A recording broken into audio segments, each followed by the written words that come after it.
Good morning from Live Free University. I'm here in Boquete, Panama, and today we're going to talk about choosing your niche. It's easier than it looks.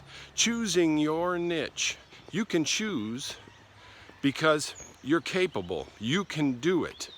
This, for me, was one of the hardest things of all, to figure out who I was going to focus on, what group, what issue, what thing was going to be my thing that I was going to base my online business on. Now, I want to start with telling a story. When I was a younger man, I was a dentist working for the Surgeon General's office all over in Indian country, in clinics and hospitals all over the American West. Oklahoma, North and South Dakota, Montana, Idaho, Nevada. And some places more than once. I was what they call a locum tenens dentist. And when I was out on the Idaho-Nevada border, I went back to being a cowboy, a buckaroo-style cowboy. And I'd go back there in the summers where I'd serve for nearly a year in their hospital and take off my contracts as a dentist so I could be back and work as a buckaroo in the summers. So the story I'm going to tell you when has to do with one time I was working for a bunch of Indian cowboys, and the cow boss taught me a lesson that's going to help you discover what your niche is. So here's the scenario. I was out on the biggest roundup, cattle drive, and branding on the Duck Valley Indian Reservation there on the Idaho-Nevada border. The thing is after you go out with a couple of hundred mounted cowboys and cowgirls and cow kids, you brought in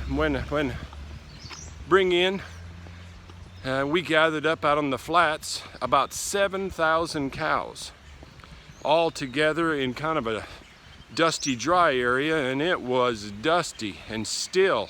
And it looked like a column of smoke heading up there. But the point is, the cow boss, the guy in charge for the owner of placing the cowboys and assigning jobs, put me to holding that big group of cows in the middle while the cutters were going to come in, figure out which the cow-calf pair were, and move them out to other groups on the outside. And they had cowboys holding them. And I had a problem focusing on my job. So what happened is, well, I got distracted. I forgot that it was the cows in the middle, this 7,000, and I started running my horse around, chasing the other guy's cows, and helping the guys behind me holding these 7 different groups of cows, and running around giving frozen bottles of water I had in this little horse pack I always had, talking to my buddies from at the hospital. They're cowboys too. And well, I got in trouble. The cow boss come over and told me, "Timmy, you're not looking at the right cows. Your horse and you are pointed at the other cows behind you, the ones that have been separated. The ones you got to focus on are the ones we want all together in our group in the middle. You need to turn your horse around and start looking and helping the cutters figure out which ones are going out and which ones are coming in. That's your job. You need to stay right here where I put you. Even though it's kind of boring, you need to focus on the job." So the point of all this is, well, most of us already know what our crazy passion is. The thing we, get up early on Saturday morning when we could be sleeping in to do or pursue or study or enjoy, and maybe it's some goofball thing there's probably not even that many people in the world that are interested in it. And that's maybe your private passion.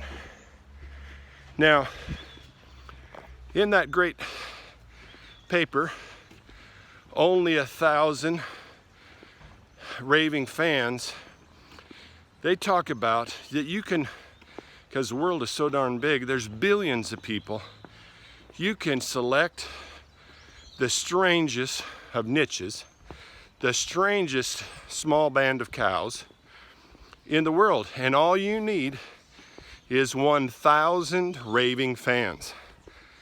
Now, this online business stuff, it can get a bit tiresome and you can get wore out. And it's always better to base your business on something you've got great passion for and serve the other 1,000 people in the world. Give them information, give them help, train them, create systems for the 1,000 Raving Fans that you're going to create. Because do the math, a raving fan, he's going to love you and what you do and what your message is and your attractive character story, how you got to where you are, and they're going to be inspired to follow you.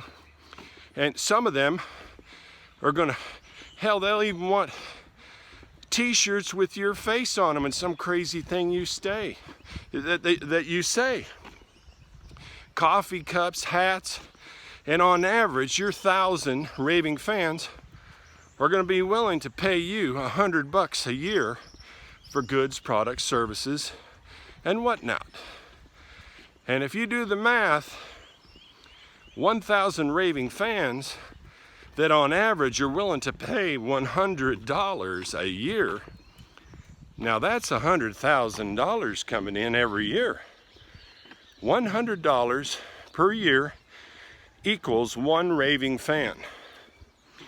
And when you do the math, to me, that's $100,000 a year, and that's a pretty good start on getting free of whatever your situation is that you don't want to be in anymore.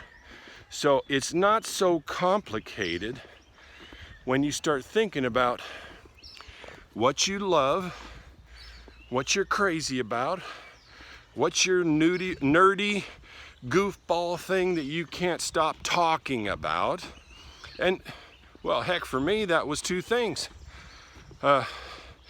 Coming to Boquete, Panama, and digital marketing and sales. I saw these people, how they would enjoy their time in my hotel, this Hotel Central Boquete, and I saw how many people were coming in that were what they call digital nomads. People that lived off their laptop. They could be anywhere in the world, and well, heck, I thought that was pretty cool. And I figured out from asking them, dozens of them, hundreds of them, they would come to my hotel because, well, we got 3 different companies' internet because of what I do online, and we would attract them. It was like a funnel. I was bringing them in, all these laptop living type people or digital nomads, you see. And I asked questions, I paid attention, I wrote it down, I thought about it, and I discovered if I could serve that kind of crowd who wanted to come to Boquete and maybe listening to me yammer on about the incredible nature of online business, that would be a calling. And that's how I found my voice. I started paying attention to what I actually like talking about. So for me, I have 2 different businesses. Hotel Central Boquete and this Live Free University. The ability to look at the right cows and figure out what they need, and those cows, they need, excuse me, but they needed castrating. The young males that didn't need to do their work, We need to, you know, mother up the young calves and get them branded and doctored. And that was the work. That was the thing that we were offering to the crowd. And we had to keep them all together and serve them, focusing on that.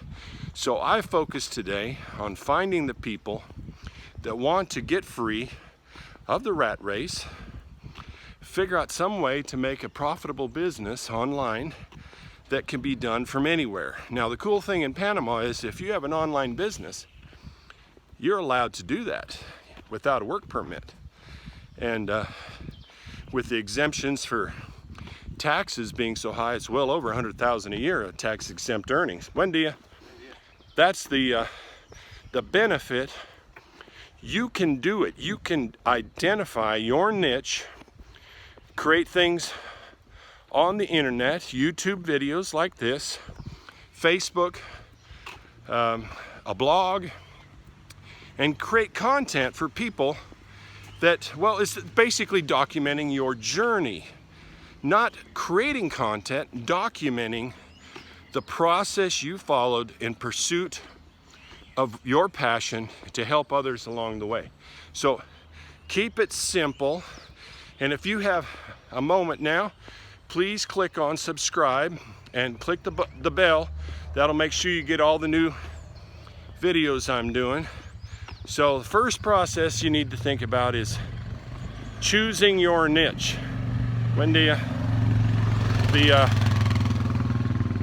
The niche selection is the thing, the cows that you're going to be looking at. It's very important. Buen dia. So choose your niche. Look at what you're doing already, where your passion is, what you geek out on, the most important thing to you, the thing that you want to tell people about all the time.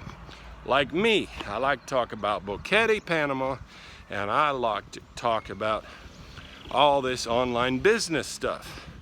So good luck. Thanks for being here. This is Live Free University and Timothy Zellmer. Thank you very much. Have a great day.